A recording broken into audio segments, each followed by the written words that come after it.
go much longer. So any questions about any of that? All right. So then we are going today to talk about introductions and conclusions. And I know we've talked a little bit about introductions and conclusions so far, but we're going to go a deeper dive. You're going to see a couple of really good examples of the importance of introductions and conclusions in speeches. I've got two excellent examples of Toastmaster speeches that show that.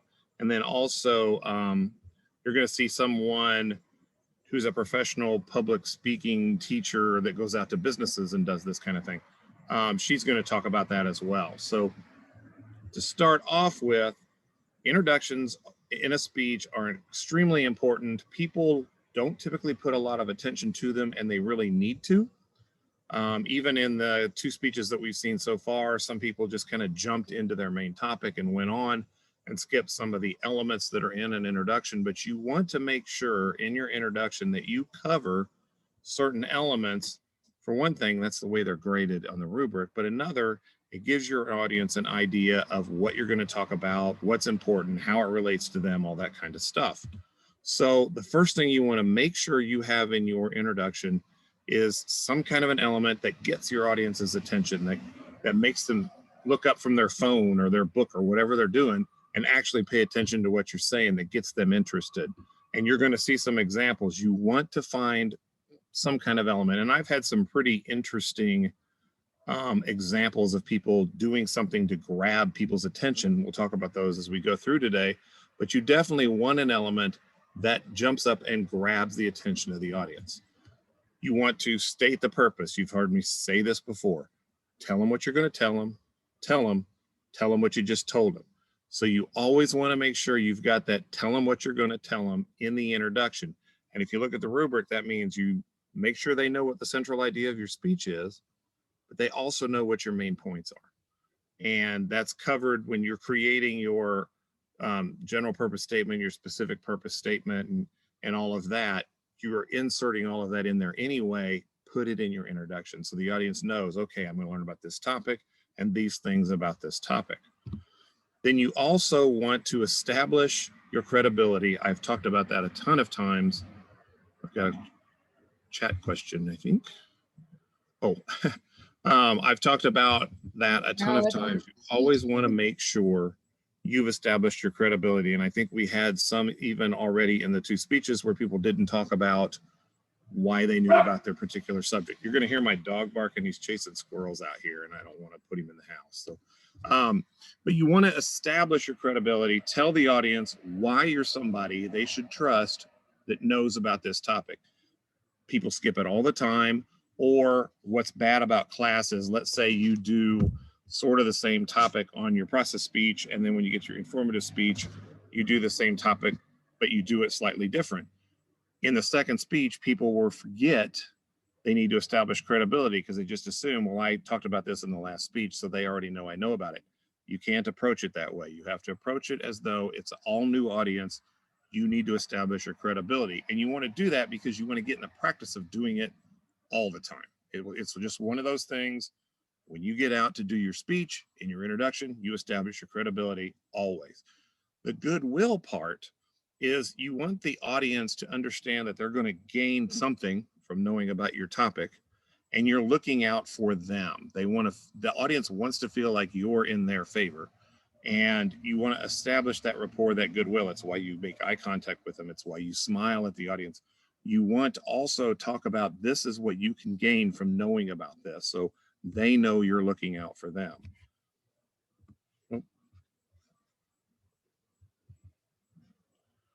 Something happened here. What's going on?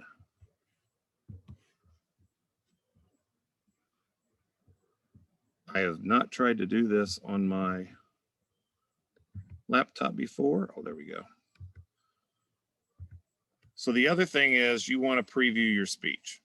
So that's that, tell them what you're going to tell them. These are my main points, blah, blah, 1, blah, blah, 2, blah, blah, 3. Let them know what you're going to talk about. Maybe you do one of those preview transitions here and transition into the main body by covering all of your main points. So you want to do all of that in the introduction. And there's a couple of really good things you can do to grab the audience's attention and make them interested. One of the ones, and we've talked about this a couple of times, tell a story. Start with a story. You want to put lots of stories in your speeches. We do it all the time. And the really good speakers always have good stories that relate to their topic. So start off with one of those. Let me start off by telling you about a time, and then you go into the story. And the way this really works well is you don't tell the whole story. You get part of the way into the story and you relate it into your main topic, and then you go into the main body of your speech and talk about all the information you wanted to convey. That's really good for getting an audience's attention, because we almost always get drawn into stories and we want to find out what happened or what's the point or that kind of thing. So stories bring people in really, really well. Another good way is to have a startling statistic. And the picture you see there on the screen is from Steve Jobs, who was the CEO of Apple. He was brilliant at doing presentation. And later on, when we talk about delivery, you'll probably see a little bit of him giving a speech. He knew great little tricks to make the audience be interested. In this picture you're seeing, he's standing in front of the screen, and really all it says is 2 million. And then a little bit smaller print, it says sold the first 59 days. So when he was giving his annual report to Apple, he walked out on stage and that flashed up. And the point was that Apple had sold 2 million iPhones in the first 59 days that the iPhone had been available, which was a staggering number. And so starting with 2 million, people are like, 2 million what? What does that relate to? And they're already in their minds engaging with the speaker, and he hasn't even talked yet. So you automatically kind of pull them in for their interest. So using really amazing statistics in simple, bold print like this tends to bring in an audience and make them want to pay attention. Another thing, use previous speeches. We had somebody talk about a speech before them last week, and that's a good way to bring some of the audience in because they had just heard this speech. Or you heard back when we did the thing about giving your first speech, Barack Obama started off going with the preamble to the Constitution and a little bit of the Gettysburg Address, because everybody can relate to that. It sounds familiar and you want to see where he's going with it because he's altered it a little bit. So you've got that foundation with your audience where they kind of know what's going on. Humor is an excellent thing to use. You want to use humor as much as possible, but you've got to be careful with it. Because the one thing about humor is you don't want to tick off your audience. You don't want to attack a certain group or make fun of a certain group because that particular group might be represented in your audience and now you've alienated them. So you've got to be real careful there. But you want to make the audience laugh. And a couple of things that work really well, as corny as it sounds, dad jokes are fantastic in speeches because everybody can relate to them. People still usually laugh at them, or they laugh at the fact that you used a stupid dad joke, but they're funny and they don't make fun of any particular group of people most of the time. They're just corny, stupid little jokes. Those things work really well to start a speech off. Another thing that works really well is humor that's making fun of yourself. So that works because the audience can kind of relate to it and you can kind of say, oh, I'm so nervous and, whatever, but you work it in so that it's funny. You've made the audience laugh.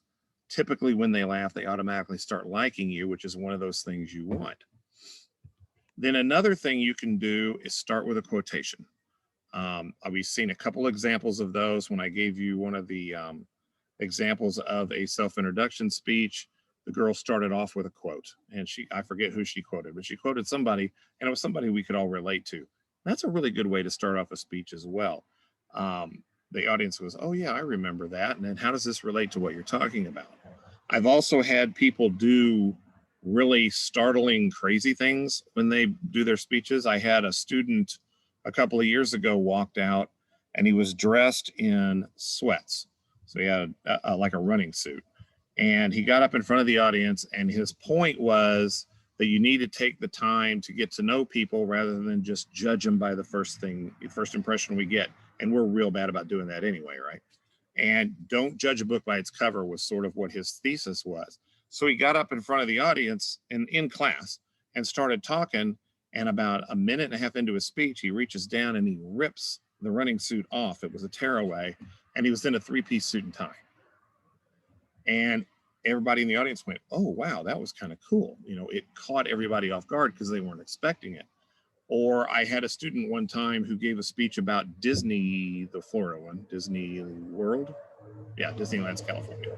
And he had a suitcase and a pillow and his phone and all this stuff. And he started off laying on the floor on a carpet in a classroom on campus, which I would not highly recommend. And then he acted like the phone rang and he was getting a phone call from his mother and he jumped up. Well, everybody was real interested in what was going on there because he's sort of living a story rather than telling it. And you've got to pay attention to see what's going on and where is he going with this. And it got everybody's attention.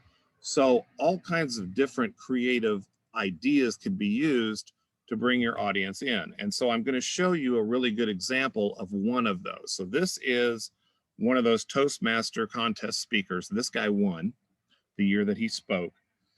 And he starts off with a combination of two of the things we talked about. He starts off with a quotation that I'm sure you're all going to remember, and using humor in the quotation at the same time. He also uses story. So he uses story throughout the speech, but he sort of does it right from the beginning. He combines those three elements into his introduction, and you automatically kind of like the guy and you want to pay attention to what he has to say. So here's a good example of doing that.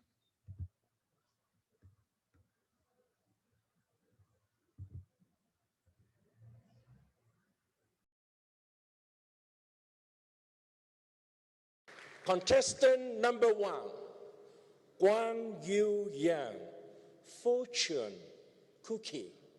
Fortune cookie, Guan Yu Yang.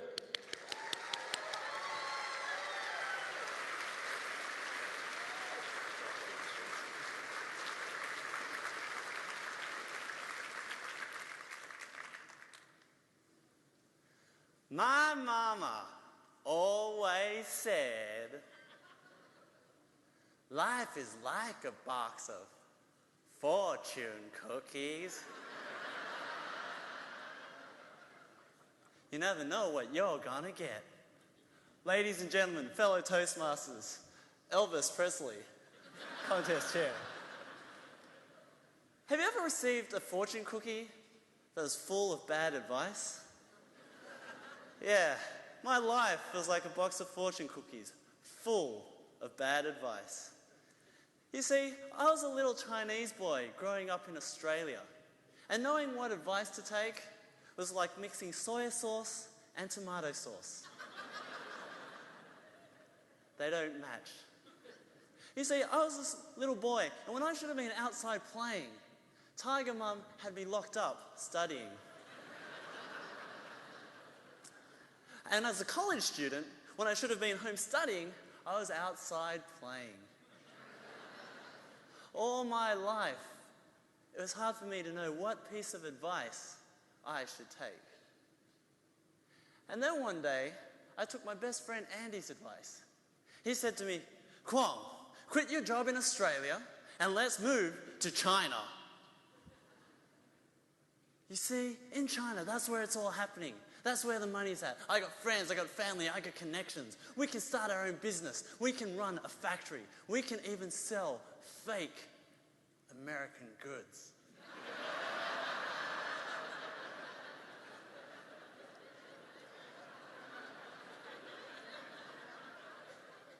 And we'll sell them to Americans. To me, that sounded great. And the next thing I knew, I was off on a plane to China. And as you can see, China on this stage is really far away.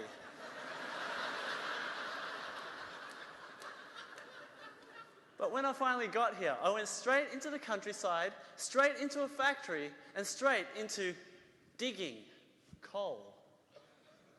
You see, my best friend Andy said to me, all the greatest CEOs of our time started from the bottom. Digging coal and shoveling it into a furnace at $5 a day, definitely the bottom. I did this for 4 months. It took me 4 months before my brain switched on and said, what on earth was Andy thinking? Was he crazy? 2 college students digging coal and shoveling it into a furnace. So I wanted to get out. But the problem was, I didn't know what I wanted to do with my life. Should I go back to Australia? Should I stay in China? Should I invent a machine that could actually dig coal? So what I did next was I went around and I asked all the people I knew, because the fact was I couldn't trust myself. And I asked my family, friends, relatives. I asked my uncle and he said, Kwong, go back to Australia. I asked my entrepreneur friend and he said, Kwong, start your own business. And I asked my girlfriend and she said, Kwong, go away. Again, I was getting all these pieces of conflicting advice and I didn't know what to do. And then a friend of mine said, Kwong, why don't you go see a fortune teller? Fortune teller, fortune cookies, fortune 500, nothing to lose. So there I went off to the markets, down the alley, around the street, in front of an old man who claimed to be a fortune teller. I told him my problem, and he said, well, he took my hands first, and he said, you see this line? That's your career line. Very short.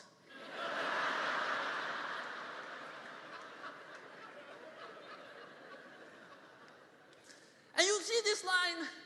That's your brain line. Short also. And you see all these lines that crisscross your hands? Yeah, that's where I am right now. Each line represents a different opportunity and it's crisscrossing, going in different directions, and that's why I don't know where I want to go. Moisturize more.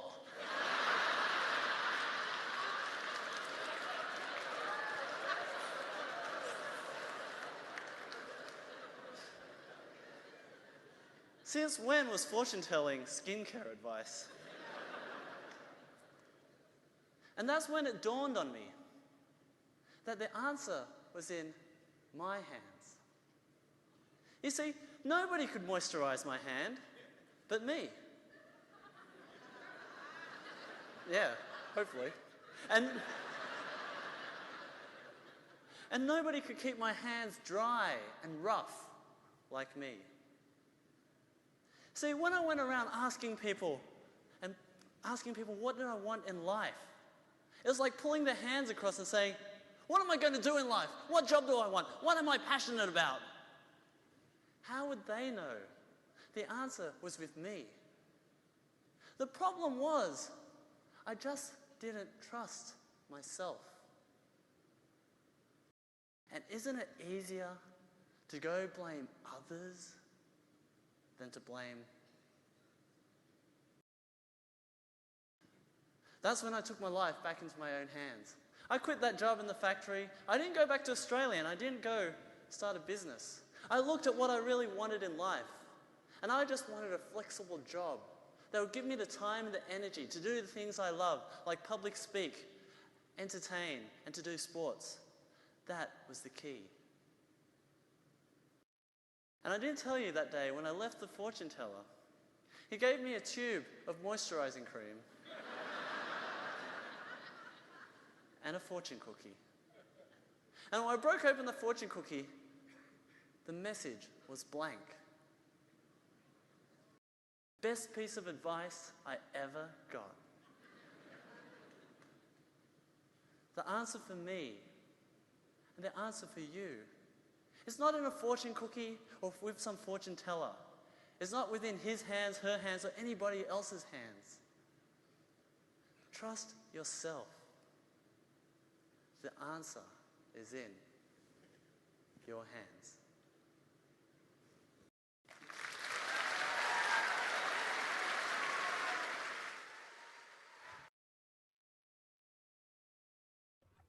He's Well, funny. that's a pretty darn good speech when you think about it. And his intro is really good. He starts off with a combination of the things we talked about. He uses humor. He uses a quotation. Everybody's seen Forrest Gump, right? Life is like a box of chocolates. And So he's talking about that and ties it into the moral of his speech. Can you all hear me all right? Do I need to, oh no, that's going to leave. So he ties it into the moral of his speech, and he uses stories a lot. And he talks about that idea of the fortune cookie, and you see him use that theme of a fortune cookie all the way through the speech. So when he gets to the end, the fortune cookie idea from the introduction comes back into the conclusion as well. So it's a really good element to start off with and end with, and it feels like it's a full, complete package. It's a complete circle. And so it helps make it interesting and it helps make it memorable. So you want to use humor, and you notice he's not making fun of any other people but himself. And he's making fun of his mother and that kind of thing, which is okay. That's sort of like still making fun of yourself. So he's using humor really well without attacking anybody, which is an excellent way to go. When you are gaining attention and interest of the audience, you can use the occasion that you're speaking to. Later on, when we get to special occasion speeches, best man, maid of honor speeches, eulogies at a funeral, that kind of thing, you can actually use the event to tie yourself to the audience and build some rapport, because, hey, we're all here for this same event. And isn't this talk about the event itself and the importance of it, and everybody's a part of it as well. So it makes you connected to the audience. Personal interest stories. We all love personal interest stories. We love reality TV. That's what's shown on most of the time on the main networks. We like when people have stuff on YouTube that's personal interest related. The news shows personal interest stories all the time. So we have a tendency to like that. So if you can work that into your speech, it's an excellent way to reach your point. And that's personal interest related to you. Maybe you know somebody in the audience, you can do personal interest related to them, or a hypothetical situation where you can put the audience into that situation, or just talking about a friend and it's relatable to an audience because they could have the same thing happen. But talking about all those kinds of things from a personal interest standpoint work well, because the audience can feel themselves sort of being in the same kind of situation and they can relate to it, and it makes them more sympathetic to you as a speaker, which again you want. Analogies. He started off with a perfect one. Life is like a box of chocolate. That's an analogy. I'm going to compare one thing to, well, he said portion cookies. I'm going to compare one thing to another thing. This is my main idea, but I'm going to tie it to something like a fortune cookie, which everybody can relate to, and then use that all the way through the speech. It adds interest level. It adds some pizzazz rather than just talking about your main point and leaving it alone and not adding anything to it. You have a tendency to remember it better because of the fortune cookie analogy that's thrown in there. Another good way, walk out and ask your audience a question right off the bat. And I think we've had somebody do that in this class already. That works really well, especially if the audience responds back, or you actually walk in and you go, okay, Mackenzie, what do you think of this? You don't really have to answer. I'm just using it as an example. But you just start off that way and the audience is like, oh, they're talking directly to me. And they start thinking in order to answer your question as well. Or how many people, raise your, by a show of hands, how many of you have ever had blah, blah, and you throw that out there? Well, I have too. And they typically will raise their hands. One reason that's good is it causes them to move. And if they're an audience that's sitting down for a while, movement gets the blood pumping a little bit, it gets your brain kind of re-engaged. So you kind of wake them up, which is a good thing. And their mind starts working a little bit more instead of just sitting there in passive mode. Another thing is to recall recent or historical events, especially if it's related to your topic. And there's tons of stuff out there that you can do that with. And most people can relate to the stories that you're talking about related to history. You know, whether it's a current event, maybe you're talking about something from a year ago that happened. Maybe we've had a ton of hurricanes come through, and you could talk about hurricanes as your topic. And having been through a hurricane, and everybody can relate to some of the major ones, and maybe you've been through one, there's a way to have a connection that's related to history and people already know something about the topic. So you actually have a footing to build on without actually having to build the footing, because everybody already has that kind of commonality between them. So it's another good element to get the audience paying attention. When you are doing your introduction, when you're actually putting your introduction together for your speech, and hopefully you spend enough time really not just focusing on the body, but focus on the introduction as well, there's a couple of things you want to do. You want to make it relevant to the audience. And I've talked about this before. Always make the audience feel like they gain something from hearing about your topic, regardless of what it is. Somehow you've got something that's like a gift for them and they will benefit from hearing about it. So make it relevant to your particular audience. Also, in the introduction, you want to make it succinct. That's a big college word. What's it mean? Anybody know? Nobody knows? It means to the point. You don't spend a lot of time building your story in your introduction. You get short and sweet and to the point in the introduction, and then you elaborate on it more when you get down into the body of the speech. So make it relevant to the audience, but be rather short with it, using a short amount of words and not getting all descriptive. That's for the body part of the speech where you do it later on. And the other thing you want to do on your introduction is write it out word for word. Now, this is not how you're going to deliver it. You're not going to have the speech in front of you and you're reading it word for word, but write it out word for word. Make sure you cover everything that you want to cover in your introduction. Make sure that those steps I talked about are covered. Make sure you told them what you're going to tell them. Make sure your credibility is covered, that you have something that grabs the audience's attention. Make sure all the bases are covered. Write that introduction out all the way through word for word. Refer back to it when you're practicing. Then when you actually give the speech, it might not be exactly the way you wrote it word for word, but you're going to have a pretty good idea and you've got that foundation to get started. And some people struggle with how to get going in the beginning. Once they get going, they're fine, but getting going is hard. Well, if you write your introduction out word for word, that's going to help you with that process of getting the ball rolling. And then the last element for the introduction that most people are a little surprised with is, you write it last. So unlike in an essay where you usually write from the beginning to the end, speeches do not work that way. The speech, the introduction of the speech, that first part is the very last thing you write. And as you'll find out later on, we talked about conclusions. The conclusion of your speech is the very first thing that you start with. You write your conclusion, then you write the main body, and then you write the introduction. Why is that? Anybody got an idea? Kaya? That's typically what I do just because when my body, you said me, right? I did say you. Okay, I didn't want, and you're going to answer it now, even if I didn't. I mean, yeah, but like I thought I heard my name, but then I said, sorry, that just really scared me.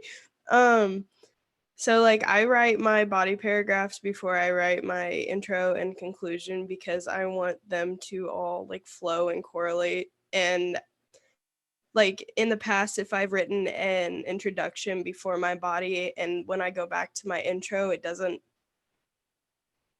like correlate whatsoever. Yeah. And so that's why I do it. It doesn't, Joe, right? But you just said you write the body first and then you write the conclusion? Yeah, just because like I was taught in school to not like really list but introduce my body topics in my intro anyways, and I just figured it was easier to make it flow better if I did it that way. Yeah, that's a good theory. The reality is you want to write the conclusion first.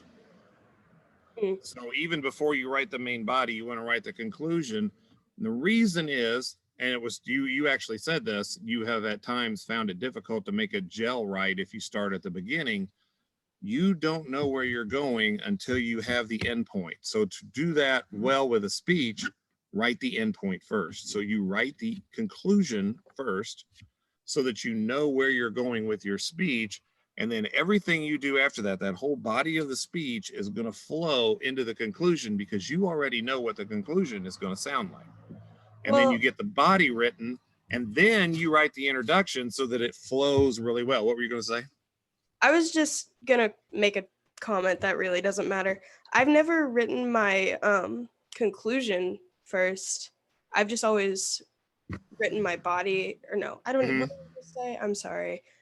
I've always written my body before my intro, but I've always saved my conclusion for last. So that's just something I do. Yeah, you want to try to write your conclusion as the very first thing then build your body, the main body of your speech, and then put the introduction in last. That's the best way to make sure that your flow is smooth, because you already know exactly where you're going. You know what your final point is. And like you said, you were taught to have your main points in the body so that you already know to put them in the introduction later. You're going to review them in your conclusion as well. So make sure they're at the end and then build the body into it. And that also means that if you start with a story, you've got the ending of the story already at the end. You can change the beginning of it all kinds of ways to make it to the end, because you know how it's going to end, or you know what your surprise ending element is going to be. If you write that first, then everything you do, the main body and the introduction after that, build right into that element that you're using at the end. So it actually makes it a stronger overall speech. So it's weird to think about, but you write the beginning last and you write the ending first. And that's retarded, and that's not how they tell you to do it in essays, but that is how you want to do it in a speech. So this is the other really good Toastmaster speech. This, do you remember the speech I showed you? I think I showed you in the first week, the guy that had the really long title and he had a great speaking voice. And I told you he came in second. I think I've shown you this speech. Maybe I did. This guy beat the other guy, and what he did in the introduction definitely gets the audience's attention. He walks out, he does like they all do. He looks around the room, he makes eye contact in a general area all the way across his audience. He smiles at the audience, he stands there for a minute, and then he has an element that he does that definitely draws the audience in. And then he brilliantly tied it in at the end. And of course, he actually did the ending of this first and worked backwards. And it's, I guarantee it's a speech you're going to remember probably forever. If for no other, you'll remember one thing about it, I'll tell you afterwards. But it definitely grabs the audience's attention right from the get-go. Darren Tay, outsmart, outlast. Darren, outsmart, outlast, Darren Tay.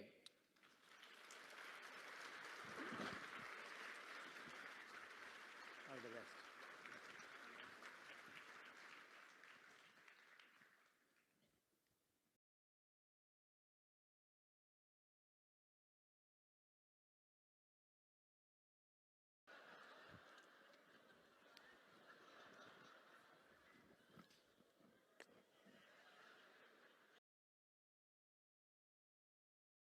Hey loser, how do you like your new school uniform? I think it looks great on you. Those were the words of my high school bully, Greg Umberfield. Now, if you're all wondering whether the underwear that Greg used was clean, I had the same question. Mr. Contest Chair, fellow Toastmasters, and anyone, including those watching worldwide, if you are looking at Calvin Klein here, stop staring. My eyes are up here.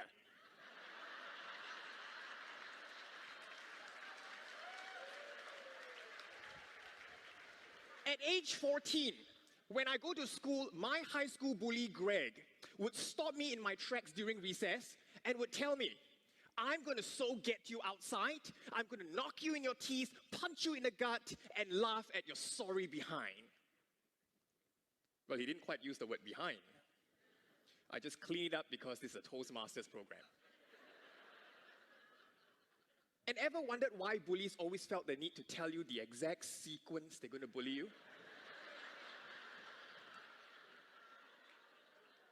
My friends, whenever I heard those words, my hand would tremble. Have you ever felt so fearful that you could not eat or sleep? At age 16, Greg was 6 feet tall and weighed 240 pounds of what I can only presume to be biological insulation. I tried everything I could. I tried buying a cake for Greg, hoping he would stop, only to have the cake on my face. I tried telling the teacher about it, only to have Greg torment me even more. I even tried taking up taekwondo and karate, well, only to break my wrist while trying to hit a thin plank. My friends, just as I was about to give up, my aunt gave me words of wisdom.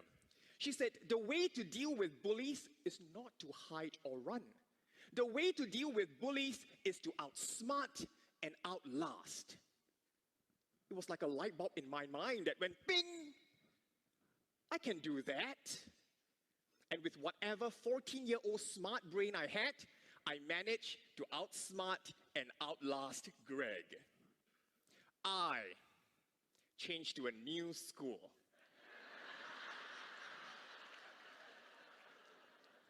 Several years later, after my encounter with Greg, I met a bigger bully, a better bully, a stronger bully. And this bully, no matter what I do, I could not get rid of it. This bully would echo negative words to me, telling me I'm a loser, telling me that I would never, ever succeed.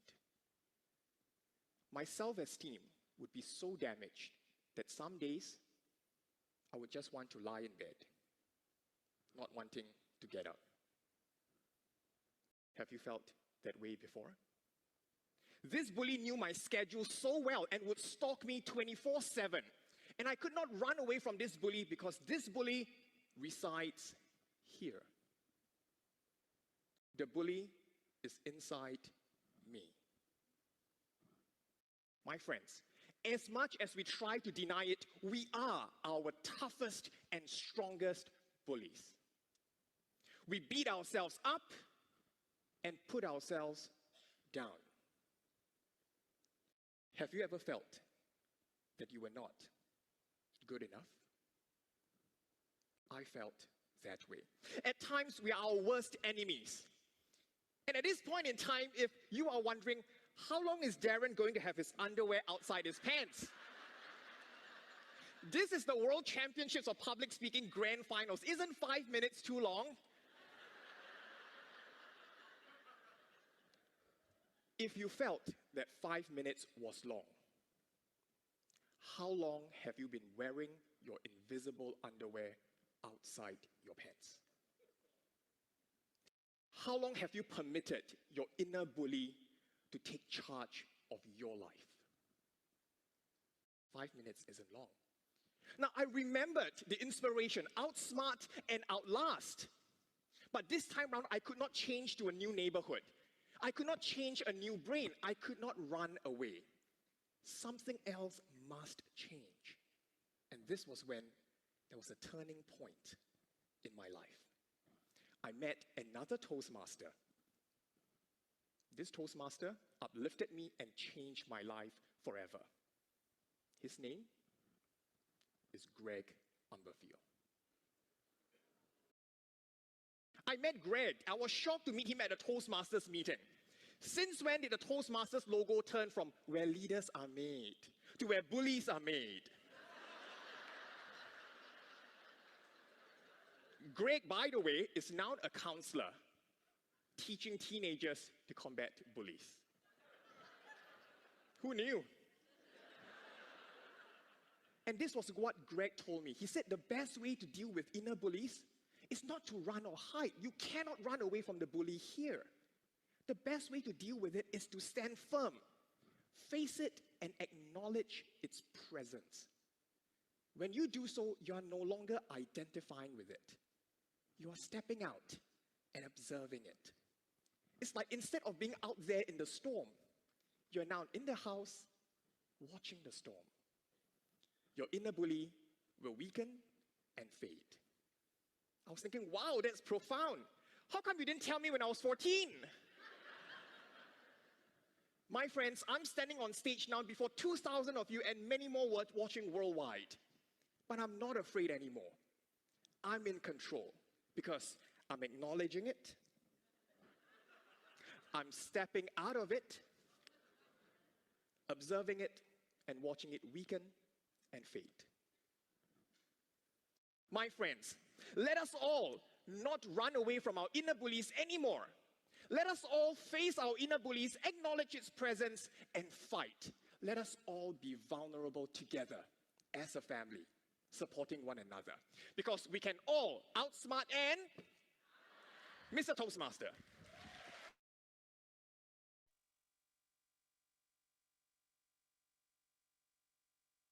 So I guarantee you'll probably always remember Underwear Guy, because that's just not something you see every day. Guy walk out, and to his point, he's at the finals, World Championship finals, and they're broadcast on YouTube live around the world. So there's God knows how many people watching.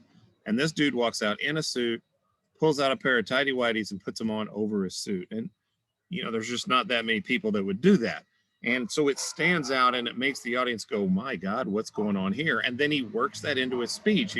He makes the joke about my eyes are up here, because we hear that all the time. And then he works it all the way at the end. He goes, and if you think, how long is he going to wear his underwear outside of his pants? And he relates it to his main idea so well, and it just stands out. It's a perfect visual example of what his main point is, and it's right there in front of us to see. And then as he's talking about overcoming your own personal fears, he takes them off and throws them away, just like we should with our personal fears. It's a brilliant way to use an analogy, having fears about things and tying it to underwear, and using that to make an impression in the mind that will last. And so there's another great example of that. And he does it in the introduction, and he also, again, uses it in the conclusion. Really good speakers tie those elements together from the beginning all the way through to the end. So speaking of the end, conclusions, just like the introductions, are extremely important. It's not something you want to blow off.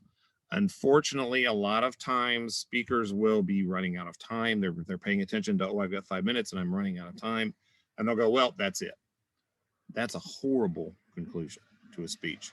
You didn't cover the elements you needed to cover. It's like you built them all up. You got through your main points, then you just kind of walk away. And audiences hate that.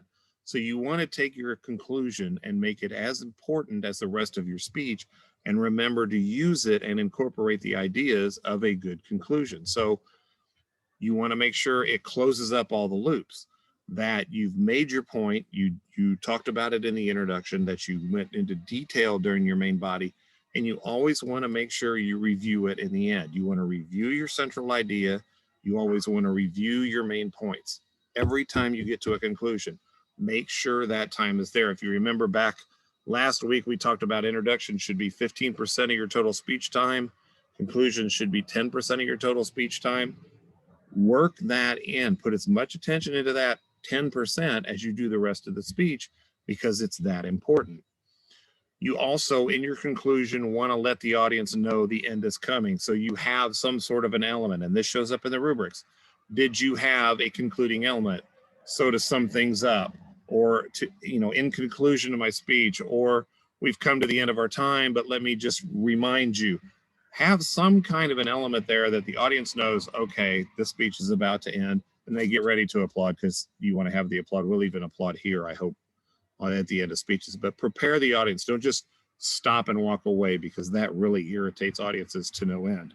And always make sure to summarize your central idea, review your main points, whatever they were, state them one more time in your conclusion, and then close out with something hopefully that's memorable, or at least something that ties back into your introductory element, so that it has that closure type feel to it. Because it's like we want to hear the end of the story. We want the speech to close out, and we feel like it's closed. You want to have that feeling there. Additional tips with a conclusion: it is where you do your final appeals, especially when we get to persuasive speeches and that sales pitch mini speech. The difference between those kinds of speeches and all the other ones you're doing is the big part of the appeal in a persuasion speech. You're please go vote, please go buy, please go sign a petition, please go do whatever it is you're asking them to do. That comes hardest in the conclusion, because you want that to be one of the last things that the audience hears, so it registers and sticks in their brain. So you put your final appeals in that conclusion, and you want to end with something that really stands out. I've had, like I said, the guy that took his underwear off, that was a great way to do it. The guy that talked about fortune cookies, wraps it up at the end by talking about a fortune cookie with no message inside. You want to use some kind of an element that stands out and makes people remember. I had a guy do a speech one time, and he had a buddy work this out. But when he got to the conclusion of his speech, his buddy killed the lights and the room went totally dark. And it stood in people's minds. They remembered it. You want to have something that stands out so that if people don't remember anything else but the element, they remember the element, and then they go back and they remember because of the element what the main point was. So underwear guy, you'll remember underwear guy. You might not at first remember what the speech was about, but you'll remember underwear guy, and then your mind will go, oh yeah, that was about overcoming personal fears, and the underwear represented fears. So you want to have something like that that makes the audience remember, and they may not remember right off the bat what it was, but they'll remember the element, so that's why that element's so important. And there's really 4 different ways that people will end speeches. I've seen examples of all 4 of them, although some of them are way more common than others. So you have what's called a crescendo ending. Does anybody know what crescendo means? It's another big college word. So crescendo is when you're building up and it gets louder and stronger and more powerful as you approach the ending.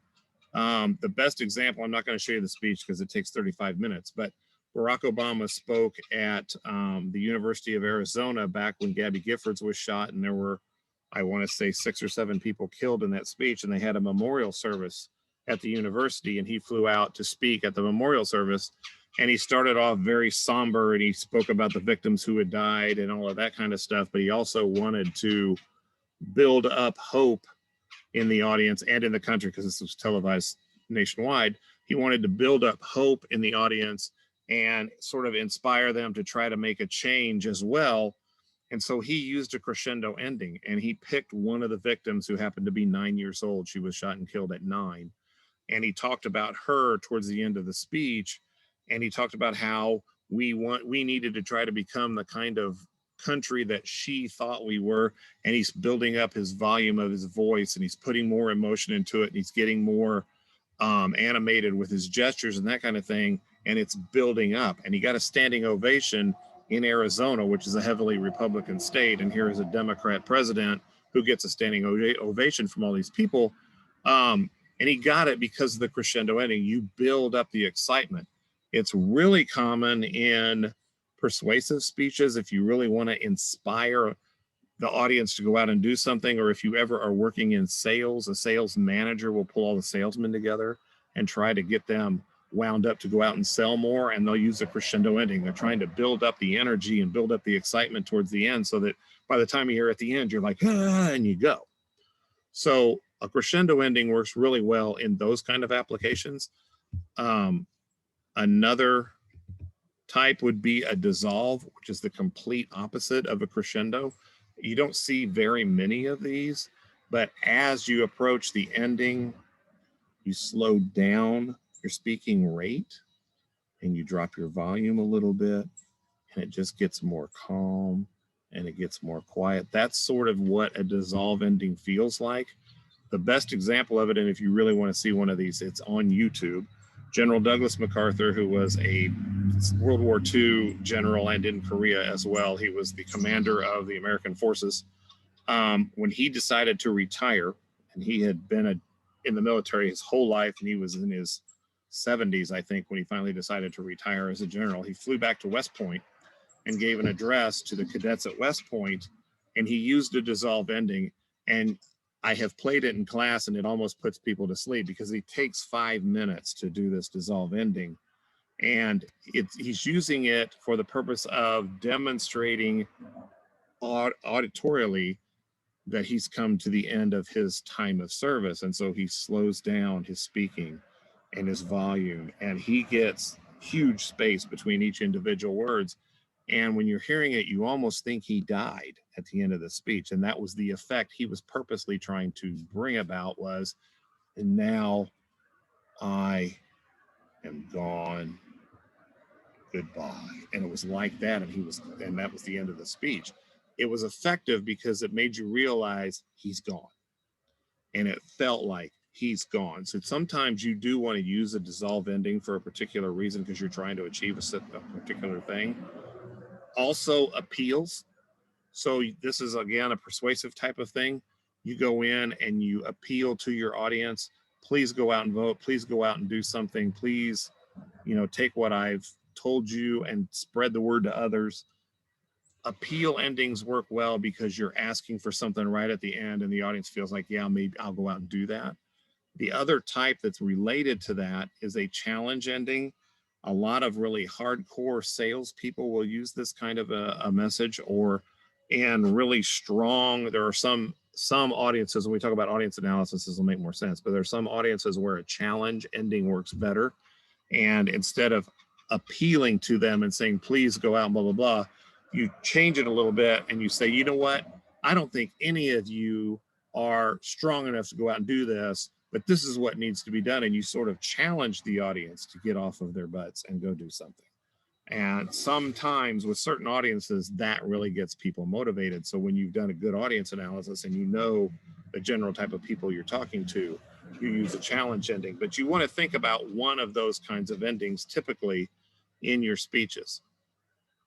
And then finally, never do a false conclusion. A false conclusion is when you sort of let the audience think the speech has ended, and maybe you stop speaking for a minute and they get ready and they start clapping, and then you start talking again and you have a little bit more to say. People will sometimes do that because they think it makes an impact on the audience. It does make an impact on the audience. Most of the time, it's not the kind of impact you want because it pisses them off. If you think about bands that are playing, and I've seen bands do this, and actually I was in a band that did it once. You're playing the song and all of a sudden you just stop, and the audience, especially if they're dancing, they're just like, and they almost fall over. That ticks people off. Sometimes it works in a music setting. It does not work in a speech setting. So don't put a false conclusion and put a big gap in there and then start talking again. I had somebody do that a couple of years ago for some reason, and it really bombed. Also, like the introduction, write your conclusion out word for word. Know exactly what you want to say, because the other thing is, you want to write it out first, like I said earlier. So if you know how your speech is ending and you've got it written out word for word, you can craft the body to the conclusion and then craft that introduction into the body so that it flows really smoothly. Those speeches flow great when they're written that way. So you want to write it out word for word. Again, you're not going to read it word for word. You're not going to say it word for word in the actual speech, but at least you've got the introduction and the conclusion written out word for word, and you can now match them and make sure that the theme you put in the conclusion that you wanted the speech to have is there in the introduction so that it will close up and wrap up real good. The other thing that's important is that middle one. You do not want to introduce new information in your conclusion. So this becomes really important in informative speeches and persuasive speeches, kind of process speeches too. You're going, all your information, your supporting evidence, your facts, your charts, all that stuff goes into the body of the speech. Then when you're in the conclusion, it's a review. You never put something new into a review. You just talk about the things you've already talked about, because all you're doing is repeating it to get that idea hammered home in their heads better. And if you add something new in there, chances are they're going to forget it. So don't put any new information in the conclusion. Put everything new in the body of the speech. And then basically you're done with your speech. So this is one more, this is that speaker that goes out to the businesses basically and does speaking seminars with businesses.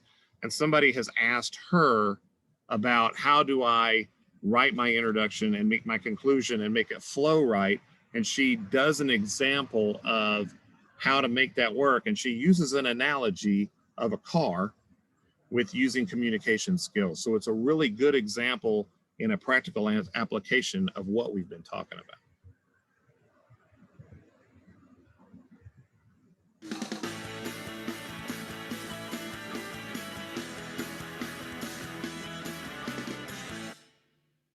I'm sorry? Closing. So the closing. So that's what everybody's always worried about. What do they say? It's not how you start, it's how you finish. So it's pretty important, same in speeches. The best way to do a closing is to tie it in to your opening. So good movies to watch for this, American Beauty, Was that the name of Kevin Spacey? Yep. American Beauty, Casino. Yep. Yep. Thinking of others. Big Lebowski. Big Lebowski. Yep. Yes. Those are the type of movies where you start in one place, and then at the end, you finally get the answer. That takes some time, some skill, and some technique to develop, but that is absolutely your best way to close. And the reason being is because if I tell a story and leave it open-ended, and then all of a sudden we're back to that same story at the very end, then it's instinctively I know, okay, this is the end of the speech, and then people know when to clap, which is always the most important part, right? So if you can make a circle out of your speech, it's the wrapping paper that just puts the final bow on top. So an example of this, and I'll just walk through it very quickly, is typically in my communication seminars, I open up with a